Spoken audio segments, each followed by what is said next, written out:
thyristors, and we studied one application for thyristors.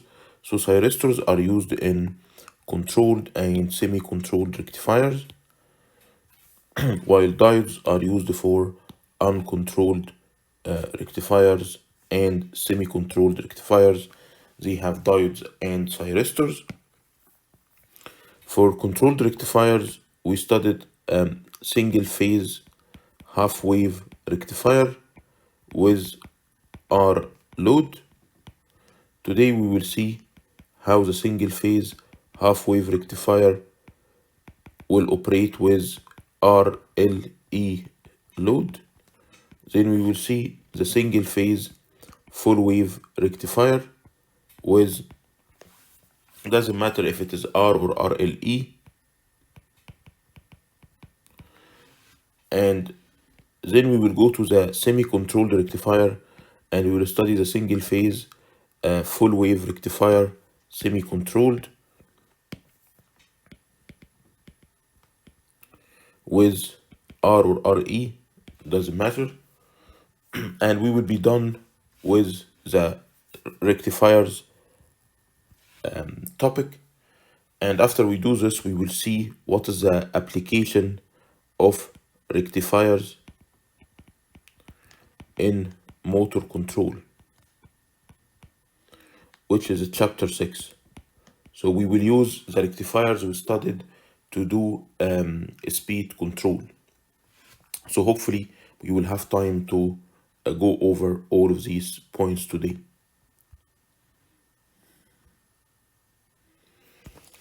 So first we will start by seeing what is how will be the operation for a single phase half wave rectifier with RLE load. So for this circuit we will have half wave, so we have only one switch. Our source is AC, can be directly connected or through a transformer, and then the load is R, L, and E. So the existence of the inductance here will force the current I out to be constant, assuming we have a highly inductive load, and the inductance voltage will vary, and it will be supporting the source against E. So E will not have an effect here except for the average. Now if we sketch the waveform,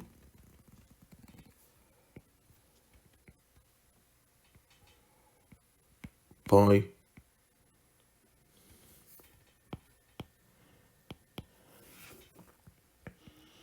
so here is pi, 2 pi, and so on.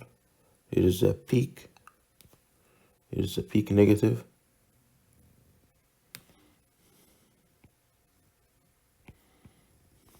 so here is V max, negative V max, V input as function of time, and this is omega t.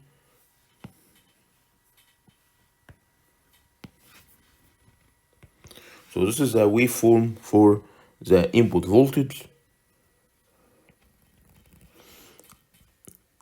Now we will see at which time the thyristor will be on and at which time the thyristor will be off.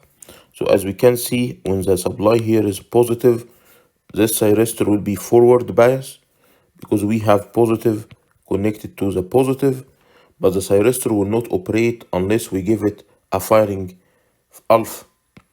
So when the voltage is positive, so starting from here, the thyristor is forward, but the thyristor will wait until you give it a firing signal. And this is how we sketch the firing signal. And this angle alpha is the delay angle. And this has to be calculated before sketching. So say we are sketching for alpha equal to 45 degree or 75 degree. So this will be given to you, or you can calculate it before solution. So here alpha is 75 degree, for example. So when we fire the switch will conduct. So starting from here, thyristor will be on. And to see when the thyristor is off, we have to sketch the current, because the switch is similar to the diode, or the thyristor is similar to the diode. It will conduct based on the voltage, but it will not disconnect unless the current goes to zero. So if we are sketching V out, so when the thyristor is on, we can see that the source will be directly connected to the load. So V out will be Vn.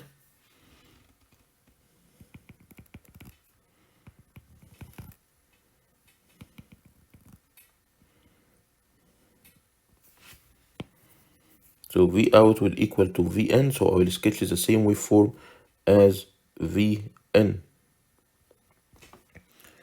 And I out here in this case will be constant at I out, the average value of I out, and it is constant assuming we have a highly inductive load. So we are assuming highly inductive load. And as you can see, once the thyristor will conduct, it will not disconnect because the current is continuing to be constant. And what we have here is called failure of commutation. Okay, so here your output here is AC output. So what we have in this case is called failure of commutation. So we failed to convert the AC to a DC. So V out average here, V out average equals 0. Okay, and this case should not happen in real life. We shouldn't do this. Now, and here there is a tricky part, because this situation is totally we are imagining what will happen, because if V average is 0, I average should be 0. So how we have current while we don't have a voltage? Okay, so this is like an imaginary situation, because no, this will never happen. To resolve this, what we will do, so we will take this circuit and we need to resolve the issue of having a zero output voltage or failure of commutation. So how we are going to solve this? So to solve this issue, the solution is simple. So the solution is by adding an anti-parallel diode here, which we call it the freewheeling diode. Let's see the operation with the freewheeling diode. What will happen? What will the freewheeling diode do?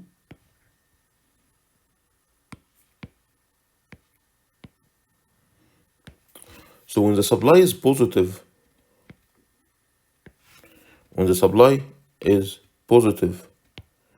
the main diode will be forward, or the main thyristor will be forward, but this diode here will be reverse. So this one here is forward and this one is reverse. Now let's sketch the waveform for the input, the output, and the current to see what will happen here.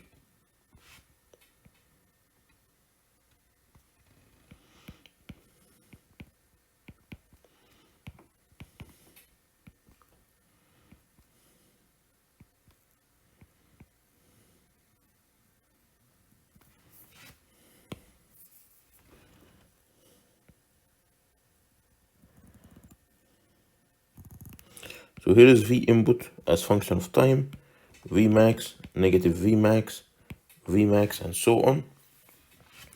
And we are operating at certain firing alpha. And here's the same. Okay, it's repeated. So alpha will be repeated. So this is where we started firing. This is where we started firing.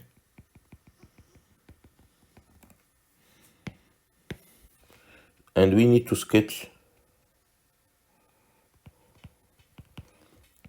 V out. We need to sketch I out, and we need to sketch I thyristor, and we need to sketch I freewheeling diode. And also we can sketch the voltage for the thyristor and the voltage for the freewheeling diode.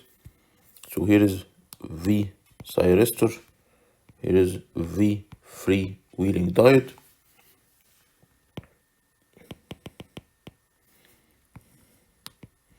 Don't forget that the voltage is from the positive to the negative. So we can sketch all the voltages and currents, okay? But just we will sketch V out, I thyristor, and I freewheeling diode. Now let's see the effect of the freewheeling diode. Now when we give a firing alpha, we will have current, and this current is constant as we mentioned before, because we have highly inductive load. Here is omega t, omega t, omega t.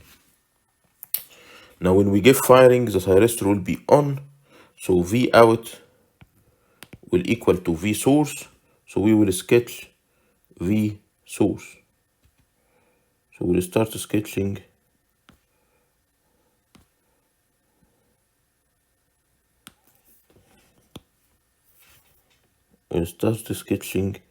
V source.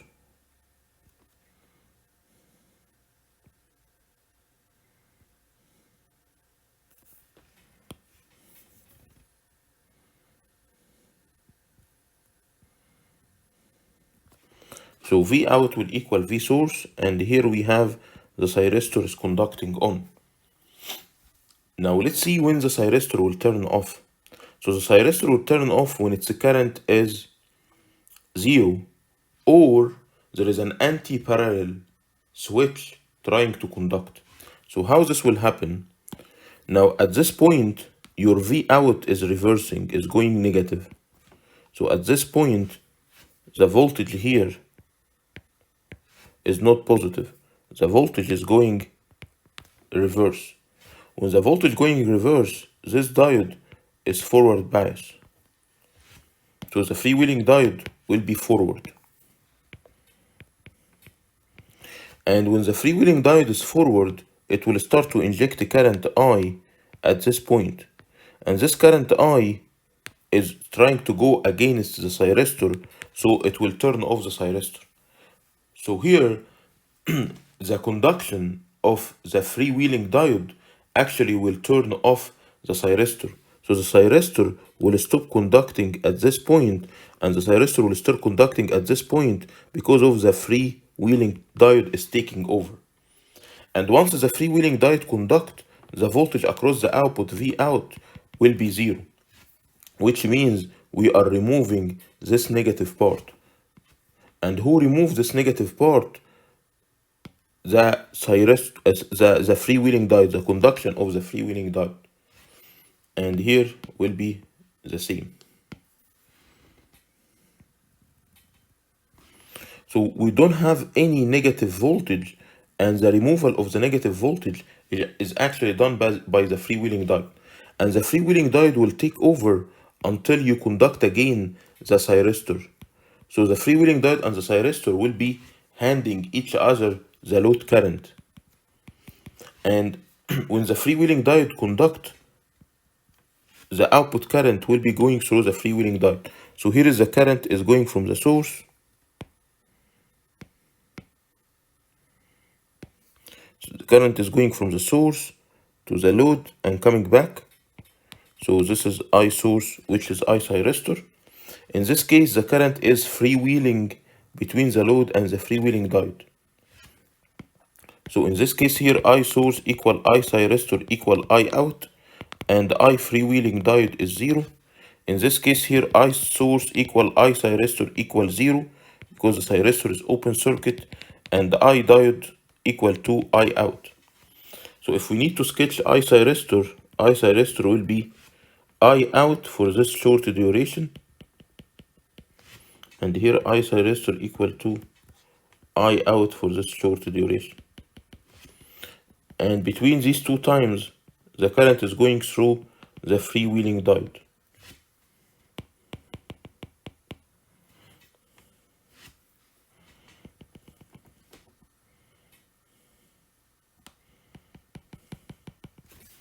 and this will be the sketch. So here is alpha, here is pi. Now if we use V average for this waveform, so V average will be 1 divided over 2 pi integration from alpha pi V max sine theta d theta, which is the expression we had last time. So adding the thyristor, or sorry, adding the freewheeling diode will prevent the failure of commutation and will make sure that you have a DC output across the load. Why? Because the diode, this diode here, will remove any negative voltage from appearing across the load. Now, if you do KCL in the circuit here, so if we do KCL, I diode plus I thyristor equal I out, and if you do this, if you add I thyristor to I diode, you will get I out. So you can apply KCL here for power electronics. So still KCL still holds. Okay.